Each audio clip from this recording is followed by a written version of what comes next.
All right, guys. Today we are going to be reacting to She Proves Why the Dating Market is Unfair to Men. Champagne. How many DMs have you gotten in your whole life? More than 100. Thousands, maybe? Thousands, yeah. Wait, into the mic. You're way too far. Oh, yeah, more than thousands. How many DMs have you sent out? Less than 5. Okay. How many DMs have you received? Not that many. Also, I'm from, I'm older, so back in the days it was very different. But Sure. yeah, and now that I'm older, then it's not the same thing. It's not the same thing. All right. Okay, well, we'll get back to that. We're going to get back to that, though. What? How many? How many DMs have you gotten, Morgan? I don't know. Hundreds? I don't count. Yeah, sure. How many DMs have you sent? 0. 0. Okay. How many DMs have you received? Dude, I don't even count because I don't really care about it too much. Well, I mean, you don't need to give me a precise number, yeah, but over 1,000? Probably 10,000? 100, 200. Hundreds? How many DMs have you sent out? Good question. Probably around the 10s. Okay. And wait, was it nobody dudes or was it clouded, famous dudes? Oh, your friend just gave you away. So musicians, right? Wait, athletes? What? No, wait. She didn't give me away because she doesn't even know who I DM. Okay. But who are you DMing though? Probably well, actually no. People that I would probably slide in DMs for would be either I'm interested in them, so people from school that I think are kind of cute. But have you ever slid into a famous guy's DMs? Yeah, once. Did he respond? Hell not. No, actually, technically, I wasn't trying to slide. He was trying to ask for ideas for his video, and I was like, oh, you should react to this, and that's it. How many followers does he have? Dude, I don't know. If I don't have my what phone. Is he, a musician? Yeah, he's a musician. Rapper? No. Okay. All right. Yeah, he's probably 150K. Oh, okay. All right. What about you? How many DMs have you received? Hundreds? Thousands? Sure. I mean, I wouldn't say thousands because. But hundreds? Sure. How many DMs have you sent? This is crazy so far. This is crazy. I cannot simply believe how many, sincerely, how many of these females they're never, this is what I'm saying, they're never gonna understand the male experience. Never. They are never even close. Never. This is very sad. Maybe 20. Famous guys? Maybe one. One famous guy? Okay. What about you? I don't really use social media that much, but I mean, the answer is still the same. I'm sure I received more DMs than I sent. Emma, what about you? I don't receive very many, and Okay. I never send any. Okay. All right. Anissa, what about you? Wait. Hang on. Back up. You've been on this show before. Hold on. There's no Just for the way sake that of you time. walked off. Hang on. There's no way you walked off this show No. and did not receive DMs. Andrew, I don't think her Instagram was even in the thing. So, I know right, this here, let me just- audience. They're going to ruthlessly hunt down. If they're interested, they're going to ruthlessly hunt them down and send them a DM. All Not right, a one. here. You didn't get a one DM. No. Yeah, come on. All right. Here, Seems honest. go ahead, Anissa. Not that many because I don't have my DMs on. I can't get requests. Okay. All right. So why having social media? It could listen. It could happen that nobody's sending anything. It could, folks. It could happen, but why having social media in that case, right? That's the case.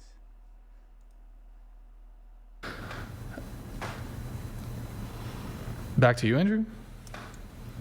You had Yeah, you were well, I having was back and just forth with saying, if you're looking at that, if you understand that women are receiving, thousands or hundreds more DMs than men are, then this necessarily would show that you have a much wider kind of array of men to choose from than men have women, right?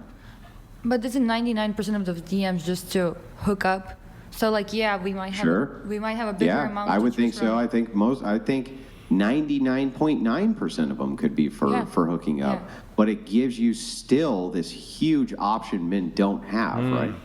Right, but so yeah, women have more options to, perhaps hook up, but not necessarily to be in a committed relationship. Well, okay, but let's back up and let's see if this actually passes the test. So, do you think that a man who wants to hook up with you is more likely to be interested in a relationship with you than a man who didn't want to hook up with you? Like a man who's not sexually attracted to you? No, I mean, both of them, of course, would want to hook up regardless of No, well, hang on. But a man who's sexually attracted to you is going to be more likely to be interested in you, right? I don't think anyone I'm sure most of the DMs we get are like really, oh, you're so hot, or something like that. I think people. Yeah, they're sexually attracted to you, so those men would be more likely to be interested in you for dating as well, right? I don't think so, because I feel like if you start a conversation like this, you're kind of already setting your intentions clear. Well, isn't that what you want, folks? If you don't show your intentions out of the bat, females are gonna put you in a friend zone. You know how it is. You know how it is. This is the game that a lot of these females play because they have to, right? They have to develop the mechanism of defense. And I'm not saying that you have to go that hard and say, I just want to F right away.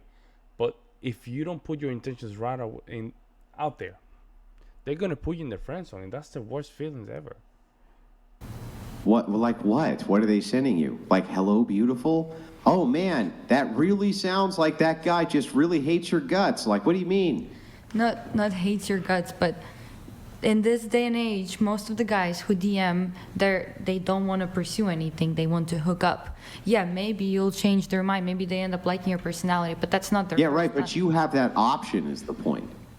Men don't have that option. And so if women are all getting the same DMs from the same guys, let's say, why wouldn't they gravitate towards the best looking and the tallest and the most handsomest and all of that? Why wouldn't they gravitate towards those same men? Good point. And they have the option to do so. That's the thing. Which is unfair, because that means that they literally can choose for that. They can choose.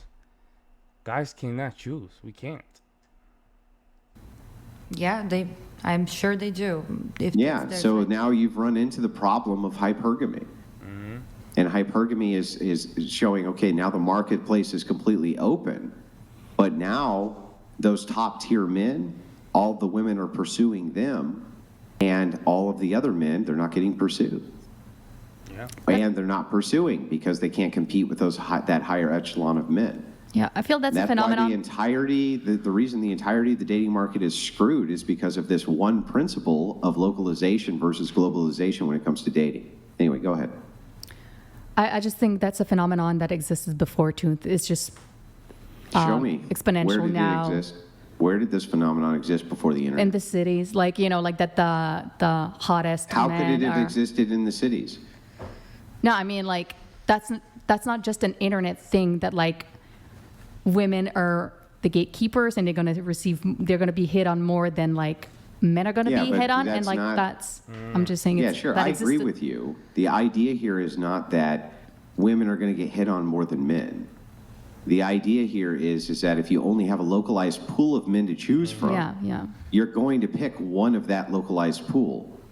Let me give you an example, Rachel. So let's say there's 100 men that you can choose from. Would you rather have that or 20 million? Yeah, no, I know what you mean. Okay, so just answer the question. Don't go ramble. But ultimately, that's the point, right? It's like once you have access to 20 million, right? Who's going to say I'd only rather have 100? No, but ultimately, than 20 million. No, I get you. But ultimately, like you said, the hottest men or whatever are going to have their first pick too, right? So they're going to pick the hottest women or like whatever, right? Yeah, so but then, even the hottest guy, even the 0.0001% of the guy, they don't have that option. compared to a regular female. Like compared to that Asian eye bags girl, she has more options than the tallest giga chat guy. Like it's not even close. Yeah. Women will have to go to the rest of the pool anyways at some point, right? Yeah, because you're not going to get... after they've had sex with that higher tier man. I guess. And all of these different women have had sex with that higher tier man. If that's why men have body counts. Some men have body counts into the several hundreds to thousands, right? It's because many women are gravitating towards that same select group of men.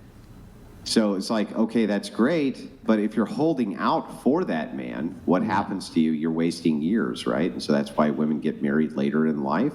I agree with you. They're settling for that next tier of man, but they were gravitating towards that higher tier, right?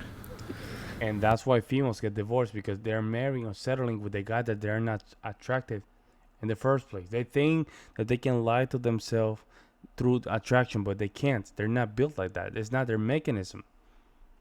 So they do that thinking that, oh, somehow I'm going to just convince myself that I can just simply just settle to this guy that I'm not attracted. And somehow down the line, I'm going to be just attracted to this guy that I'm settling when I'm 32. It doesn't happen like that.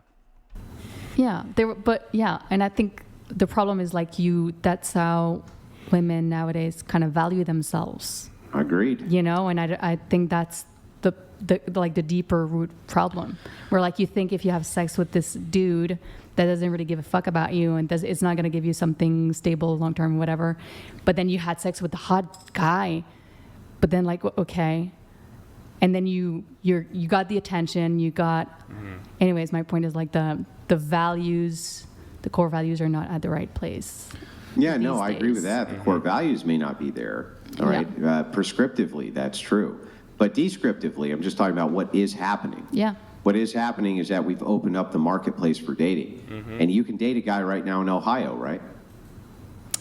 Yeah, through online. And in the 1950s, how would you have communicated with a guy from Ohio? How would you have even met him or known how he existed? Yeah, and also... How would that have even been done? Would you have just done long... You say when Andrew called her obfuscating. You notice how she was gonna say, oh, also agree with him, but saying she was gonna say this argument that no, dating is always effed up for everybody, right? But Andrew, and I've been talking about this for quite some time now. Andrew's not feeling her, folks. Andrew sees her as the real problem, not the little girls here, not the girls, but the younger women. They can be not safe, right? They can't. At this point, some of these females cannot be safe.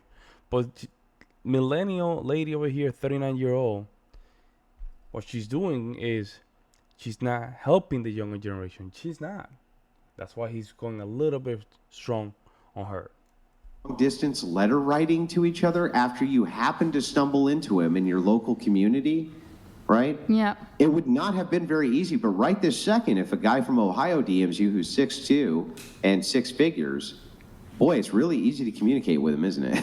But that's the thing. And before internet, people had to actually, it takes way more guts to go to a person in person than to DM a little message online. Oh yeah, it makes the commitment, non-interpersonal. Yeah, I agree. So the commitment's already way more when you're okay, it's either you meet the person in a bar or whatever, right? But in physical form, then you have But then you have the Me Too.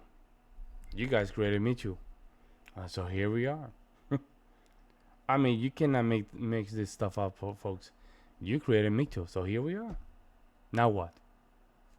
You gotta get either the girl or the guy. So that already creates someone that value you way more than just DMing you because it's so easy.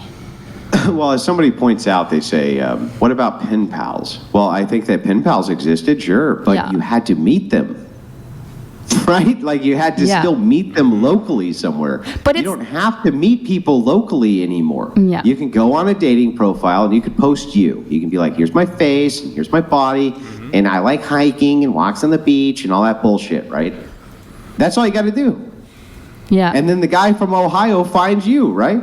Yeah. Yeah. Yeah. And so this is the, if you want to know what destroyed all of dating, it's not really more complex than that. I think that women's liberation and all of this type of thing leads to the idea of basically reducing the moral grounding to the point where women will engage in hypergamy. But I think the internet's what destroyed dating. Agreed. Yeah. I'm Yeah, gonna. that's what we said. Good point. Good point. Good point.